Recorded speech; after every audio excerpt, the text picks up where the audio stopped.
துயரப்படுகிறவர்கள் பாக்கியவான்கள். துயரப்படுகிறவர்கள் பாக்கியவான்கள், அவர்கள் ஆறுதல் அடைவார்கள் என்று மத்தேயு 5ஆம் அதிகாரம் 4ஆம் வசனம் கூறுகிறது. இங்கே துயரப்படுகிறவர்கள் என்ற வார்த்தை உறவுகளை இழந்து துயரப்படுகிறவர்களையோ, வேலை இல்லாமை, வறுமை போன்ற உலக பிரகாரமாக துயரப்படுகிறவர்களை பற்றியோ பேசவில்லை.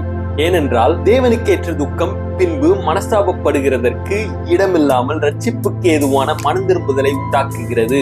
லௌகீக துக்கமோ மரணத்தை உண்டாக்குகிறது என்று பவுல் கூறுகிறார். அப்படியானால் தேவனுக்கேற்ற துயரம் எது?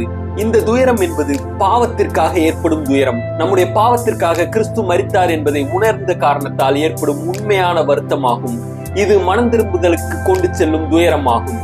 இப்படிப்பட்ட துயரப்படுகிறவர்களுக்கு ஆறுதல் என்பது 2 வகையில் கிடைக்கும். இப்பொழுது அவர்களுக்கு இயேசு கிறிஸ்துவின் மன்னிப்பு, சமாதானம் மற்றும் பரிசுத்த ஆவியின் ஆறுதல் கிடைக்கும். எதிர்காலத்தில் பரலோகத்தில் பங்கடைவார்கள்.